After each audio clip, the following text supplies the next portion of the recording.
And now Mark Antony, a true supporter and friend to Julius Caesar, comes to the stage. For Brutus' sake I am beholden to you. Not getting their attention, he tries harder.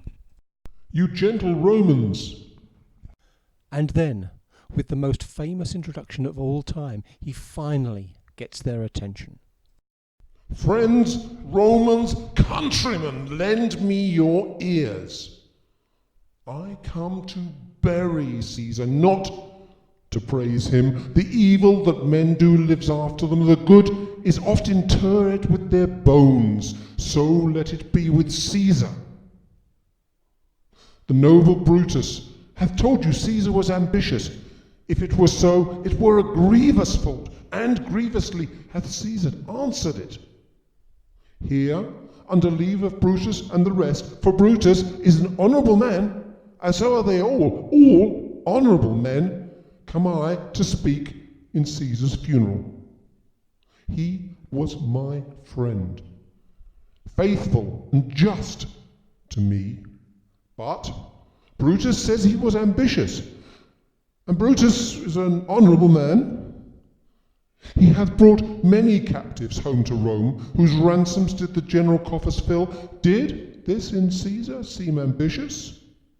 When that the boar hath cried, Caesar hath wept. Ambition should be made of sterner stuff. Yet Brutus says he was ambitious, and Brutus is an honourable man. You all did see that on the Lupercal I thrice presented him a kingly crown, which he did thrice refuse. Was this ambitious? Yet Brutus says he was ambitious, and sure, he is an honourable man. I speak not to disprove what Brutus spoke, but here I am to speak what I do know. You all did love him once, not without cause. What cause withholds you then to mourn for him? O judgment, thou art fled to brutish beasts, and men have lost their reason. Bear with me. My heart is in the coffin there with Caesar, and I must pause till it come back to me. Antony stands with his head in his hands and tears in his eyes and waits for the audience to fully appreciate what he just said. And then he continues. But yesterday the word of Caesar might have stood against the world. Now lies he there, and none so poor to do him reverence. O masters, if I were disposed to stir your hearts and minds to mutiny and rage, I should do Brutus wrong and Cassius wrong, who, you all know, are honourable men. I will not do them wrong. I rather choose to wrong the dead, to wrong myself and you, than I will wrong such honourable men. But here's a parchment with the seal of Caesar. I found it in his closet. 'Tis his will. Let but the commons hear this testament, which, pardon me, I do not mean to read, and they would go and kiss dead Caesar's wounds, and dip their napkins in his sacred blood, yea, beg a hair of him for memory, and dying mention it in their wills, bequeathing it as a rich legacy unto their issue. The mob yell to hear Caesar's will, but Antony resists. Have patience, gentle friends, I must not read it. It is not meet that you know how Caesar loved you.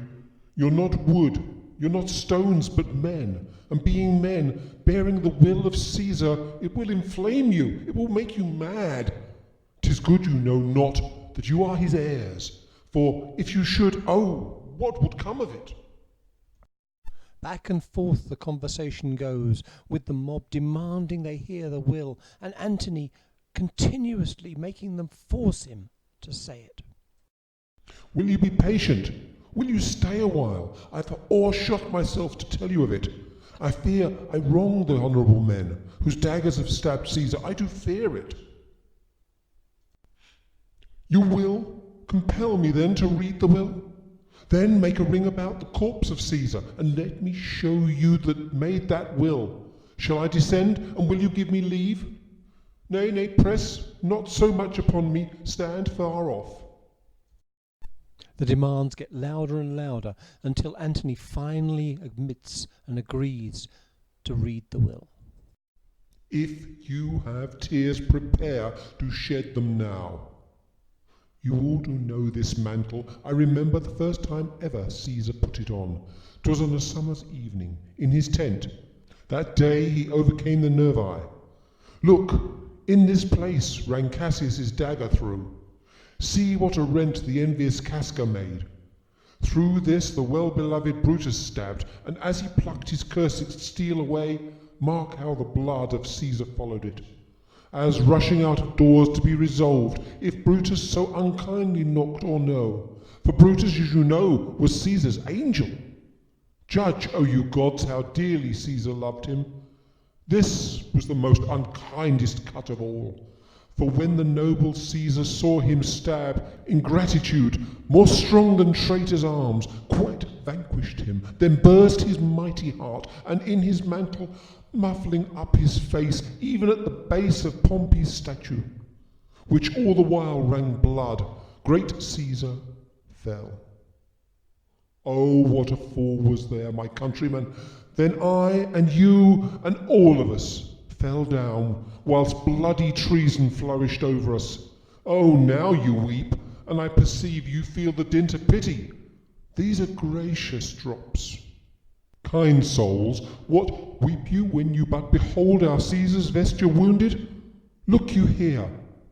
Here is himself, marred, as you see, with traitors. The mob now demand Brutus's and Cassius's head, but Antony continues. Stay, countrymen, good friends, sweet friends, let me not stir you up to such a sudden flood of mutiny. They that have done this deed are honourable. What private griefs they have, alas, I know not. That made them do it. They are wise and honourable, and will, no doubt, with reasons answer you. I come not, friends, to steal away your hearts. I am no orator, as Brutus is, but as you know me all, a plain, blunt man, that love my friend, and that they know full well, that gave me public leave to speak of him.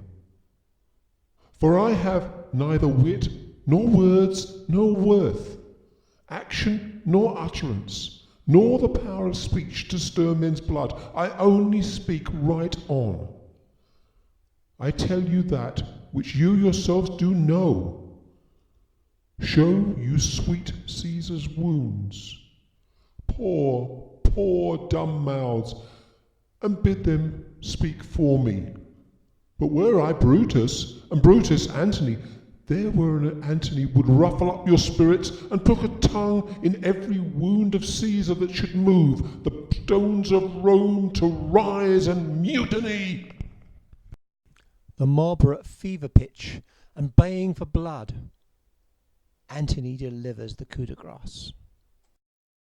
Yet, hear me, countrymen, yet hear me speak. Why, friends, you go to do you know not what, wherein hath Caesar thus deserved your loves? Alas, you know not, and I must tell you then, you have forgotten the will I told you of.